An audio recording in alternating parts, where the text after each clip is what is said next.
ക്രിസ്ത്യാനികൾ അതിന്റെ അർത്ഥം മനസ്സിലാക്കാതെ വലിച്ചെറിയുന്ന വാക്കുകളിലൊന്നാണ് അഭിഷേകം. നമ്മൾ അതിനെക്കുറിച്ച് പാടുന്നു, പ്രസംഗിക്കുന്നു, പക്ഷെ വളരെ കുറച്ചു പേർ മാത്രമേ അത് കൃത്യമായി പാലിച്ചിട്ടുള്ളൂ. അഭിഷേകം അഥവാ സമർപ്പണം ആ എബ്രായ പദത്തിന്റെ അക്ഷരാർത്ഥത്തിൽ വേർതിരിക്കപ്പെടുക, ശുദ്ധീകരിക്കപ്പെടുക, ഒരു വിശുദ്ധ ഉദ്ദേശത്തിനായി തയ്യാറാക്കുക എന്നതൊക്കെയാണ് അർത്ഥമാക്കുന്നത്. അത് നല്ലവരായിരിക്കുക എന്നതല്ല, അത് വേർപെടുത്തപ്പെടുകയും ദൈവത്തിന് മാത്രം സ്പർശിക്കാൻ കഴിയുന്ന ഒരു ഷെൽഫിൽ സ്ഥാപിക്കപ്പെടുകയും ചെയ്യുന്നതിനെക്കുറിച്ചാണ്. അതിനാൽ ബൈബിൾ അഭിഷേകത്തെക്കുറിച്ച് അല്ലെങ്കിൽ സമർപ്പണത്തെക്കുറിച്ച് സംസാരിക്കുമ്പോൾ ദൈവം തന്നെ നിങ്ങളിൽ ഉൾപ്പെടാത്തതെല്ലാം മുറിച്ചു മാറ്റുന്ന ഒരു ആത്മീയ ശസ്ത്രക്രിയയെക്കുറിച്ചാണ് സംസാരിക്കുന്നത്. അഭിഷേകം ഒറ്റത്തവണയുള്ള ഒരു സംഭവമല്ല, അതൊരു ഗോവണിയാണ്. അതിന് തലങ്ങളുണ്ട്. ആ ഗോവണിയിൽ നിങ്ങൾ എവിടെ നിൽക്കുന്നു എന്നത്, നിങ്ങൾക്ക് എത്രത്തോളം ദൈവത്തെ വഹിക്കാൻ കഴിയും, നിങ്ങൾക്ക് എത്രത്തോളം അധികാരം ലഭിക്കും, സ്വർഗത്തിൽ നിങ്ങളുടെ പ്രാർത്ഥനകൾ എത്ര ഉച്ചത്തിൽ മുഴങ്ങുന്നു എന്നിവ നിർണ്ണയിക്കുന്നു. അഭിഷേകത്തിന്റെ ആദ്യ തലം നിങ്ങളുടെ ശരീരത്തിന്റെ സമർപ്പണമാണ്. എല്ലാവരും ഇവിടെയാണ് ആരംഭിക്കുന്നത്. ദുഃഖകരമെന്ന് പറയട്ടെ, മിക്ക ക്രിസ്ത്യാനികളും ഇവിടെയാണ് നിർത്തുന്നത്. റോമർ 12:1 പൗലോസ് പറയുന്നു, ആകയാൽ സഹോദരന്മാരെ, ദൈവത്തിന്റെ കാരുണ്യത്താൽ നിങ്ങളുടെ ശരീരങ്ങളെ വിശുദ്ധവും ദൈവത്തിന് സ്വീകാര്യവുമായ ജീവനുള്ള യാഗമായി സമർപ്പിക്കുവിൻ. അതാണ് നിങ്ങളുടെ ന്യായമായ സേവനം. ശരീരങ്ങളെ ആദ്യം അവൻ പറഞ്ഞതായി ശ്രദ്ധിക്കുക. കാരണം ദൈവത്തിന് നിങ്ങളുടെ ആത്മാവിനെ കൈകാര്യം ചെയ്യാൻ കഴിയുന്നതിന് മുമ്പ് അവന് നിങ്ങളിലേക്ക് പ്രവേശനം ആവശ്യമാണ്.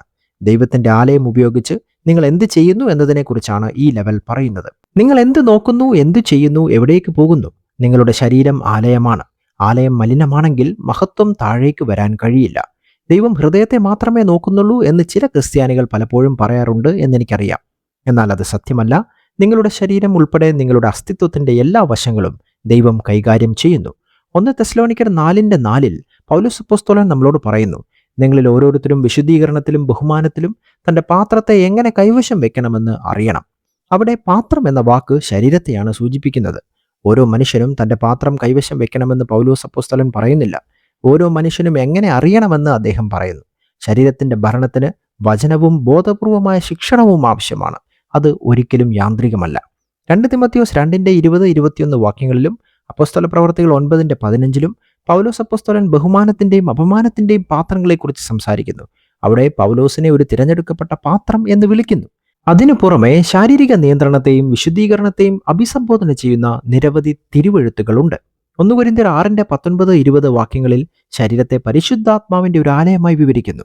1 കൊരിന്ത്യർ 9:27 ശരീരത്തെ കീഴ്പ്പെടുന്നതിനെക്കുറിച്ച് സംസാരിക്കുന്നു. നമ്മുടെ മർത്യ ശരീരത്തിൽ പാപം വാഴാൻ അനുവദിക്കുന്നതിനെതിരെ മുന്നറിയിപ്പ് നൽകുന്നു. റോമർ 12:1 നമ്മുടെ ശരീരങ്ങളെ ജീവനുള്ള യാഗമായി സമർപ്പിക്കാൻ ആവശ്യപ്പെടുന്നു. ജഡമോഹങ്ങളിൽ നിന്ന് വിട്ടുനിൽക്കാൻ 1 പത്രോസ് 2:11 നമ്മളെ പ്രേരിപ്പിക്കുന്നു. കൊലോസ്യർ 3:5 ജഡത്താൽ കറപിടിച്ച വസ്ത്രത്തെ വെറുക്കാൻ വിശ്വാസികളോട് നിർദ്ദേശിക്കുന്നു.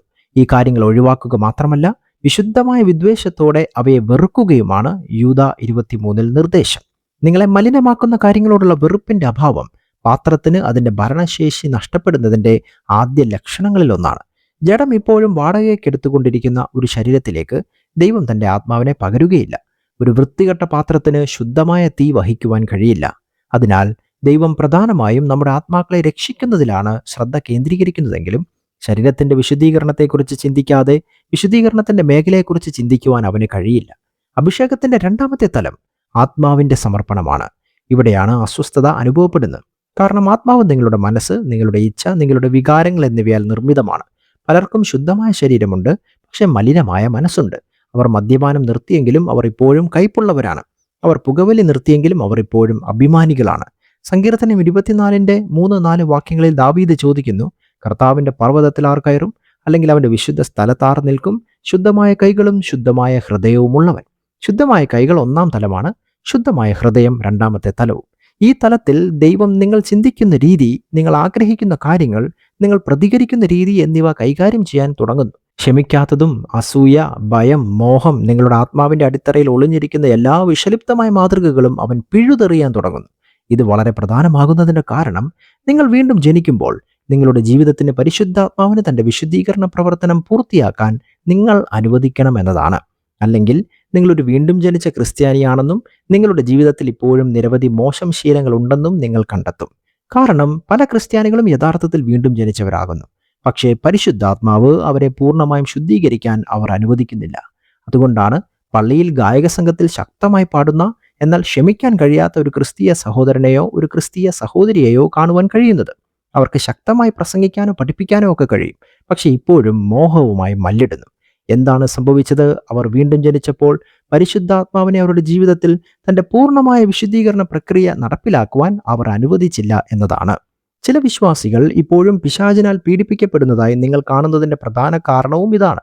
കാരണം ഇതുവരെ പ്രവർത്തിച്ചിട്ടില്ലാത്ത മേഖലകൾ ശത്രുവിന് നുഴഞ്ഞു കയറാനുള്ള ഒരു പ്രവേശന കേന്ദ്രമായി മാറുന്നു. അങ്ങോട്ടും ഇങ്ങോട്ടുമുള്ള പോരാട്ടം കാരണം മിക്ക ആളുകളും ഉപേക്ഷിക്കുന്ന തലമാണ് ഇത്. ദൈവത്തിൻ്റെതല്ലാത്ത നിങ്ങളിലുള്ള എല്ലാ കഥാപാത്രങ്ങളെയും പരിശുദ്ധാത്മാവ് ശുദ്ധീകരിക്കാൻ അനുവദിച്ചുകൊണ്ടാണ് നിങ്ങൾ നിങ്ങളുടെ ആത്മാവിനെ സമർപ്പിക്കുന്നത്. പ്രാർത്ഥനകൾ, ഉപവാസം, വചനത്തിന് സ്വയം സമർപ്പിക്കൽ എന്നിവയെല്ലാം ഇത് സംഭവിക്കാൻ അനുവദിക്കുന്നതിനുള്ള വഴികളാണ്. മൂന്നാമത്തെ അഭിഷേക തലം ആത്മാവിന്റെ സമർപ്പണമാണ്, അഥവാ കോൺസിക്രേഷൻ ഓഫ് ദ സോൾ. വികാരങ്ങൾ കൊണ്ടോ അഭിപ്രായങ്ങൾ കൊണ്ടോ നിങ്ങൾ ഇനി ജീവിക്കുന്നില്ല എന്ന തലമാണിത്. നിങ്ങളുടെ ആത്മാവ് വളരെ സെൻസിറ്റീവായി മാറുന്നു. എന്തെങ്കിലും സംഭവിക്കുന്നതിന് മുമ്പ് നിങ്ങൾക്ക് ദൈവത്തെ ഒരു മന്ത്രിക്കൽ പോലെ കേൾക്കുവാൻ കഴിയും. ഇന്ദ്രിയങ്ങൾ അന്തരീക്ഷത്തിൽ മാറും. 1 തെസ്സലോനിക്കർ 5:23 പറയുന്നു, സമാധാനത്തിന്റെ ദൈവം തന്നെ നിങ്ങളെ പൂർണ്ണമായും വിശുദ്ധീകരിക്കുന്നു. നിങ്ങളുടെ ആത്മാവും ശരീരവും നമ്മുടെ കർത്താവായ യേശു ക്രിസ്തുവിന്റെ വരവ് വരെ കുറ്റമറ്റതായി കാക്കപ്പെടട്ടെ എന്ന് ഞാൻ ദൈവത്തോട് പ്രാർത്ഥിക്കുന്നു. അതിന്റെ ക്രമം ശ്രദ്ധിക്കുക. Spirit, soul, body. ആത്മാവ് നിങ്ങളുടെ ഏറ്റവും ആഴമേറിയ ഭാഗമാണ്. അത് വിശുദ്ധീകരിക്കപ്പെടുമ്പോൾ നിങ്ങൾ സ്വർഗത്തിലേക്കുള്ള ഒരു നടക്കാനുള്ള ആന്റിനയായി മാറുന്നു. പ്രവാചകന്മാർ ജനിക്കുന്നത് ഇവിടെയാണ്. ഇവിടെയാണ് ദർശകർ ഉയർന്നു വരുന്നത്. നിങ്ങളുടെ ആത്മാവ് സ്വപ്നങ്ങൾ കാണാനും ദർശനങ്ങൾ കാണാനും നിങ്ങളോട് ഒരിക്കലും പറഞ്ഞിട്ടില്ലാത്ത കാര്യങ്ങൾ അറിയാനും തുടങ്ങുന്നു. നിങ്ങളുടെ ആത്മാവ് വിശദീകരിക്കപ്പെടുമ്പോൾ ദൈവം നിലവിളിക്കുന്നത് നിർത്തുകയും മന്ത്രിക്കാൻ തുടങ്ങുകയും ചെയ്യുന്നു. കാരണം ഇപ്പോൾ നിങ്ങൾക്ക് അവനെ കേൾക്കുവാൻ കഴിയും. അഭിഷേകത്തിന്റെ 4ാമത്തെ തലം നിങ്ങളുടെ സമയത്തിന്റെയും നിയമനത്തിന്റെയും സമർപ്പണമാണ്. ഈ തലത്തിൽ ദൈവം നിങ്ങളുടെ കലണ്ടർ സ്വന്തമാക്കാൻ തുടങ്ങുന്നു. ഇനി നിങ്ങൾക്ക് ഇഷ്ടമുള്ളിടത്തേക്ക് പോകാനോ ഇഷ്ടമുള്ളിടത്ത് താമസിക്കാനോ കഴിയില്ല. നിങ്ങൾ നിർദ്ദേശപ്രകാരം നീങ്ങുന്നു. യോഹന്നാൻ 5:19 യേശു ഇത് മാതൃകയാക്കി. പിതാവ് ചെയ്യുന്നത് കാണുന്നതല്ലാതെ പുത്രന് സ്വന്തമായി ഒന്നും ചെയ്യാൻ കഴിയില്ല എന്ന് പറഞ്ഞു. സമർപ്പിത സമയമെന്നാൽ നിങ്ങളുടെ പ്രഭാതം ദൈവത്തിൻ്റെതാണ് എന്നാണ്. നിങ്ങളുടെ വൈകുന്നേരം ദൈവത്തിൻ്റെതാണ്. നിങ്ങളുടെ വിശ്രമവും പോലും ദൈവത്താൽ നയിക്കപ്പെടുന്നു. ഈ തലത്തിൽ ഓരോ മിനിറ്റും ഒരു വിത്താണെന്ന് നിങ്ങൾ മനസ്സിലാക്കുന്നതിനാൽ ശ്രദ്ധ വ്യതിചലിപ്പിക്കുന്നതിനായി മണിക്കൂറുകൾ പാഴാക്കുന്നത് നിങ്ങൾ നിർത്തുന്നു.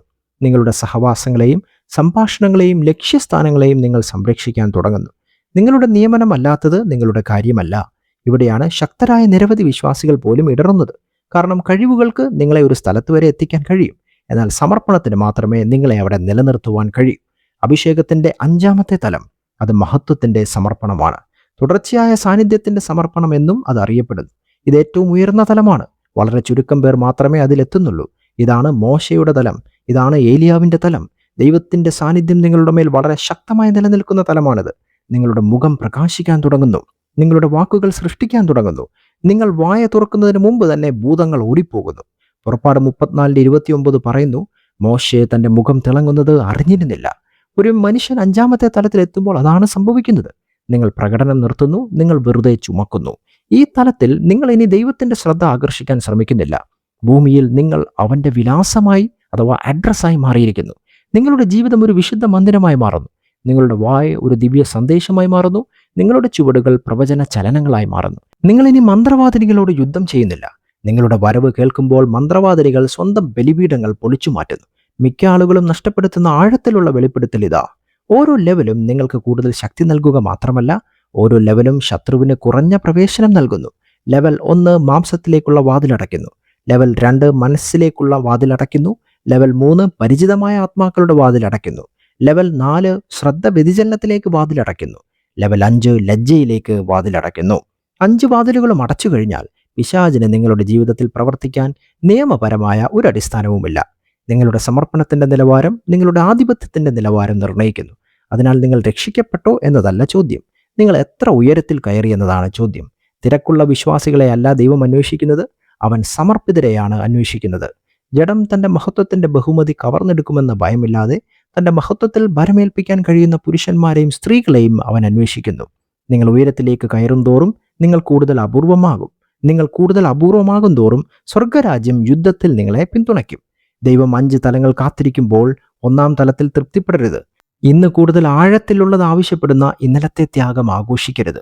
നിങ്ങൾ കയറാൻ വിസമ്മതിക്കുന്ന ഓരോ തലവും നിങ്ങൾ സ്വീകരിക്കാൻ വിസമ്മതിക്കുന്ന ഒരു അനുഗ്രഹമാണ്. സമർപ്പണം ചെലവേറിയതാണ്, പക്ഷെ ഓർക്കുക, വിട്ടുവീഴ്ച കൂടുതൽ ചെലവേറിയതാണ്.